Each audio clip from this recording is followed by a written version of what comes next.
Hello friends, welcome back to Kimpins, and this is episode 5 of Hunt a Killer, Mallory Rock. There's still a murderer out there and we're gonna hunt him down. Right, Jordan? We are. We got your days are numbered. Yeah, we have this episode and one more episode left to figure out who done it.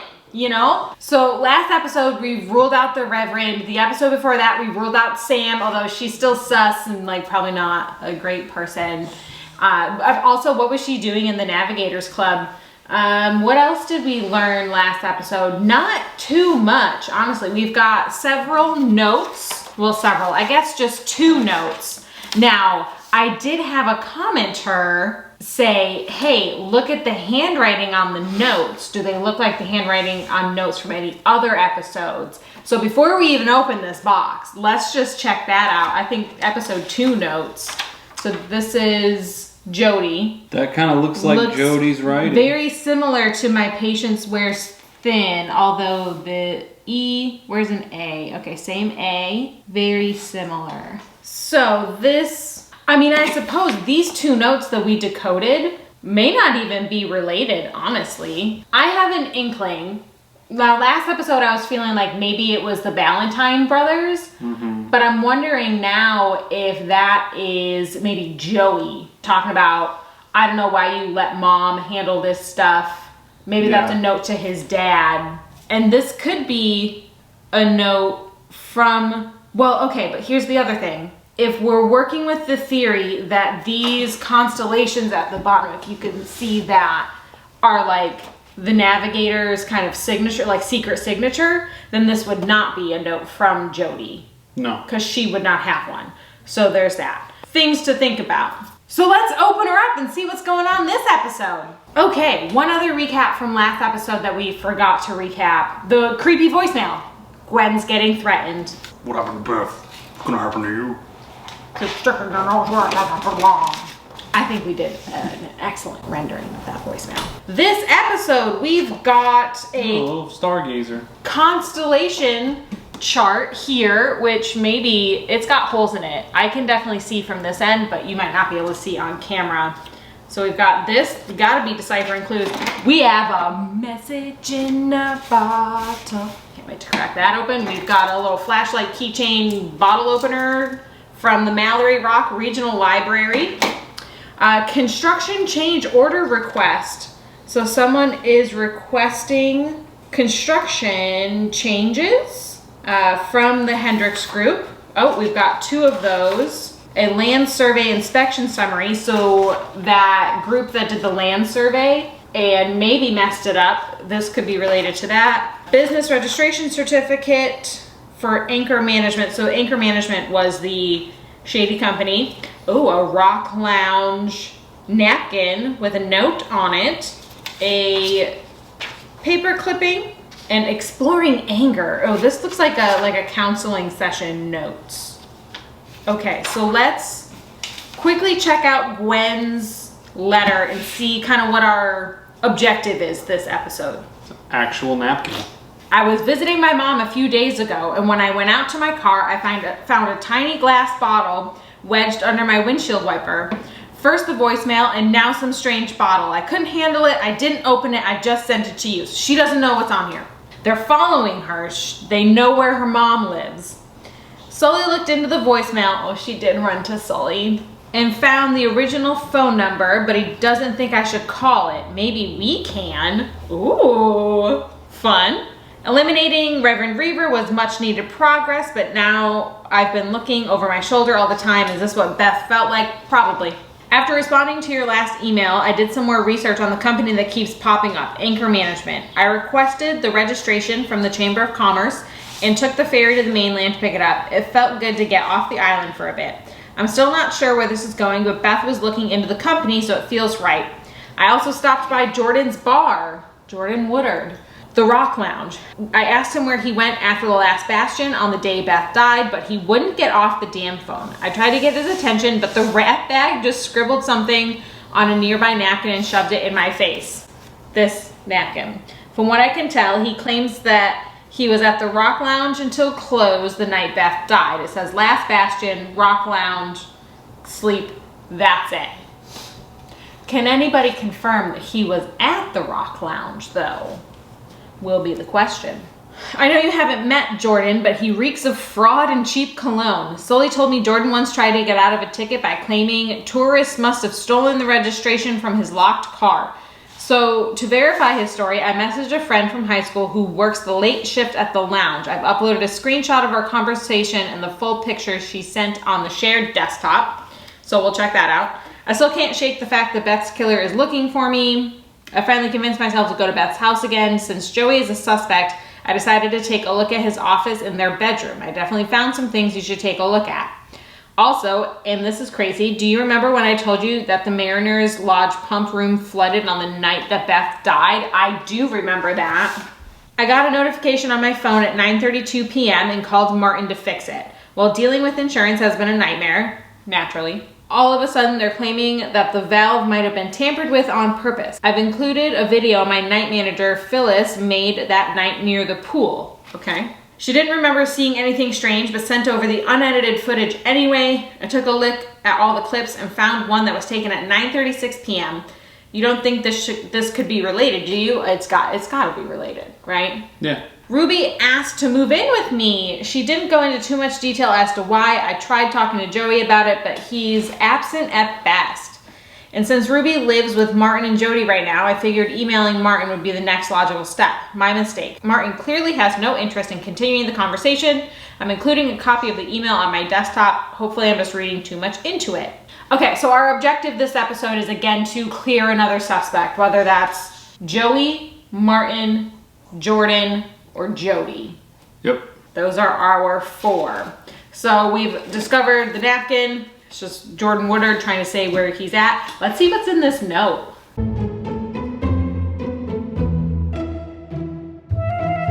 It says, "You're heading towards danger, Gwen. Ooh. This won't bring her back. Change course or else." Dun, dun, dun. Now, does that handwriting look kind of familiar? This looks like a much closer match. With like the spacing and everything? Yeah. So this note, you know, I don't know why I'm doing this. This note that I'm inserting a picture of here looks very similar to this note that I will insert right here as well. Ooh, maybe I'll do like a side by side. I'll put them together. This is both of them together so you can see what we're talking about. Yeah, but does it hold water or is it just a coincidence? Who knows? I think it holds water. It's very, very similar. These two are more similar to me than the one from Jody, yes. Okay, so we've got threatening note. The handwriting matches this note from last episode. We've got the business registration certificate for anchor management surveyors. Nothing super notable. Land survey and inspection summary. Final survey conditions rating. So for Woodard Strand, this must be for... Okay, so this is talking about over here, Woodard Strand, and it shows on this little, and I'll insert a picture of this as well. 1 is rated extremely stable and 9 is extremely unstable. So it rates pretty much the entire island extremely unstable, but then this one little outcropping, Woodard Strand, as a 1, extremely stable. And Martin Hendricks signed off on this, and they rate overall final survey conditions rating A, good. Some minor issues detected. So that's where they were trying to build the bridge to the mainland, right? Yep. Okay, so we've got this exploring anger. Again, I think it's from that support group. What happened? A client called to complain about a quote for the 3rd time in 1 week.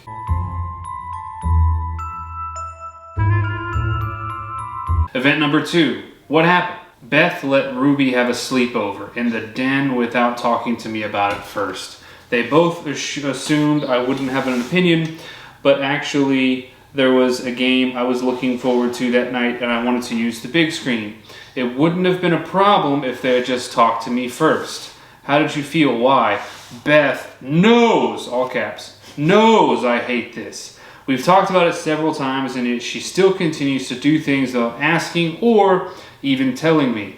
Sure, I don't mind handing over the den to Ruby, that's not the problem. I can always record the game and watch it later. I just wanted to be involved in the decision making. I felt angry and hurt that she would make a family decision behind my back again.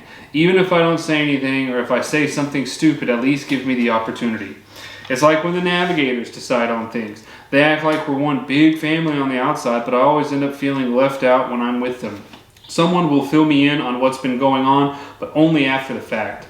I feel like such a loser just sitting there, twiddling my thumbs, waiting for someone to catch me up to speed. Then to make things worse, Beth decided we had to talk about it on our dinner date in front of tons of people. I couldn't deal with it. I didn't want to talk about it, so I left. I went out to try to make myself feel better, but I wish I hadn't. It only made things at home worse. Alban Risk has always been my escape, but now I feel like that name's just a shadow over me. Beth apologized when I got home, but I didn't say anything back. I just don't feel like she actually understands what the problem is, and it hurts every time she acts like she does. It's not that she doesn't listen or that she doesn't want to listen. She just has her own ideas about how certain things are supposed to go. She has this idea of me as a good person, but it's just not true. And I can't tell her that, so I just don't say anything. And that just makes her more sad. So it's Joey. The ramblings of a murderer. Joey did it. Suspected murderer. I don't know, he seems like too... You know? Let's watch this hotel video. So it's the night manager, Phyllis, at the pool. She's filming a video to promote the Mariners Lodge. Someone interrupts with what sounds like a phone call. So, seems very Jordan Woodard-like, if I do say so myself. Okay, so this video was taken at 9:36 p.m. She got a notification on her phone at 9:32 that the pump was having problems. So whoever that other person is could be sabotaging the pump because the insurance people are saying that it was tampered with. Right. So this is a newspaper article. The state doesn't care about Mallory Rock.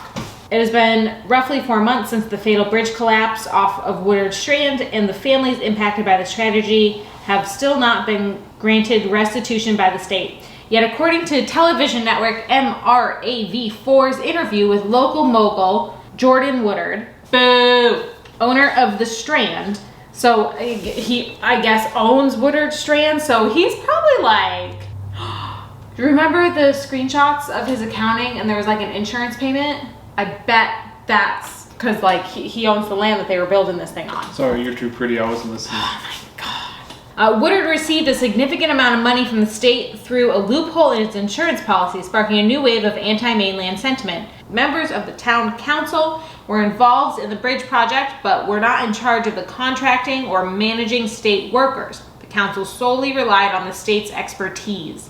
So the state picked this shady, or Jordan Woodard was like, hey, use my land, and picked this shady contractor, and Beth found out about it, and he killed her. It's my current working theory.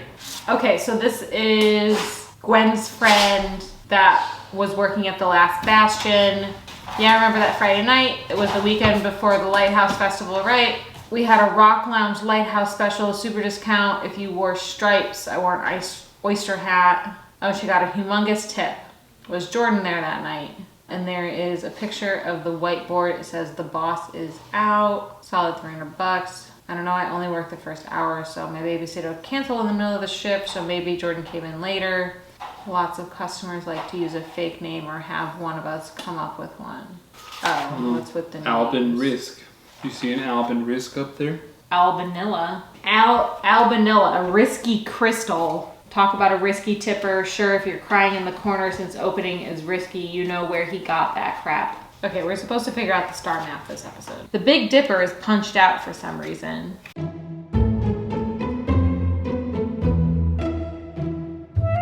Because it's definitely like strong coming through. Mm-hmm. But how is that supposed to help us? Okay, yeah, these are all different illustrations here. What? Lighthouse, that, and that. So this. Oh, I think. Bam. Okay, so we're trying to figure out the star map situation. It's got the holes in it, right? This illustrations around, and it matches the bottom of the voting of the record thing. Or no, not the oath. The Bridge Revival Committee proposal. This constellation thing from last episode. So it lines up. I don't get it. But like, what does that tell us? There you go, see? No, you're off. No, look, they all... What it's trying to get at is that this is Ursa Major right here. Okay, so all these ones here are connected. But I don't understand the fortune favors the bold. Does it mean like the filled in? What constellation is who?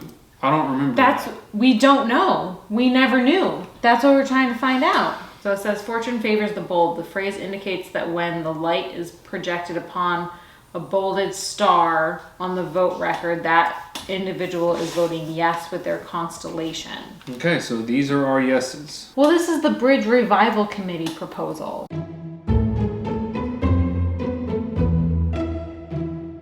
Wait a minute. So if Joey... This is Joey. But listen. If this is from the Rocksteady group, then Joey frequents the Rocksteady group. So he did not kill Beth because he would have been at a meeting, right? Maybe he didn't kill her, but maybe he wanted her dead. Well, that doesn't mean he killed her. I think he was too moved to murder his wife. And whoever wrote this also wrote that.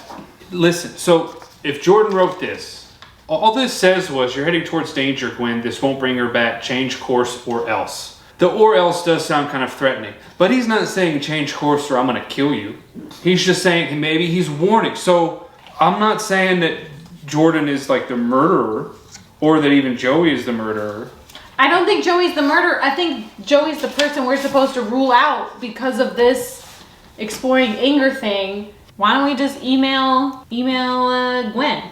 The worst thing she says is, no, you're wrong. Oh, so we're ruling out one suspect. We're only trying to rule out one suspect tonight. We know, oh yeah, no, we can rule out Joey because according to that, Joey was there last night crying in a corner. So yeah. Wait, so what happens when we call this number? Hello, thank you for calling Anger Management Land Surveyors. Unfortunately, all of our staff are currently unavailable. Thank you and have a nice day. Goodbye. Anchor Land Management Surveys. I think I messed their name up. So the number that called Gwen was from Anchor Management Land Surveyors, but Jordan could be conspiring with them. Oh, so we can rule out Joey because he was at the bar crying that night because he's Albin Risk. Let's see. Okay, so we have cleared Joey. Gwen says, you're completely right. Abinilla must be a nickname based on Joey's alter ego, Albin Risk. I didn't think he still went by that name, but it makes sense. With Joey off the list, that leaves us 3 people who could have killed Beth and might want to kill me. Jordan, Martin, and Jody. It feels crazy, but I have to talk to them. Sully doesn't agree. Worries that I'll get myself into even more trouble. I get that he's concerned for my safety, but as long as Beth's murderer is still out there, I'm not safe. They know I've been looking into it, and based on the voicemail and bottled note, I'd say they're getting scared, and if they're getting scared, it means we're getting close. I'll circle back with you once I've gathered everything. I feel like if Anchor Management Land Surveyors is involved, that would point more to Martin or Jordan. Given Jordan's land, Martin signed off on the land inspection summary. What does Jody have to do with it? All right, so that's this episode. We've got Jordan, Jody, and Martin, still suspects. Anchor Land Management Surveyors, because it's a mouthful of a name, are seeming real sus. They are sending threatening voicemails. It looks like, based on the handwriting, Jordan is leaving threatening notes for Gwen. And we think the notes from last episode with the constellations, the one about like, you never let me handle your files, and I don't know why you let mom do it, looks to be from Joey, and the other one looks to be from Jordan, which is how going based on how it's written, it refers to voting yes on the bridge proposal, so we know that constellation is of someone that voted yes, and just mostly just matching handwriting, I think. And general sentiment. Terseness. Yeah. So join us next time as we wrap up and find out who killed Beth. Dun dun dun. And then we will be, I think we're gonna do another season of Hunt a Killer. This has been really fun. It's been really fun to see y'all all participate along with us. Thank you for all of your comments and support on these videos. The handwriting tip was really helpful, thank you. And yeah, that's it for this week's video. I hope you enjoyed, and if you like this video, like this video. If you didn't like this video, like this video, and subscribe. Don't not subscribe and miss the end of this season. You don't know how it turned out, right? Yeah. Yeah, Costs and then nothing. like, It's just you're looking at the video and you just look a little bit down and then you just press it's easy. It's easy. Subscribe. What happened to Beth will happen to you. No. That's not the official sentiment of Kimpins. No. Thank you so much for watching.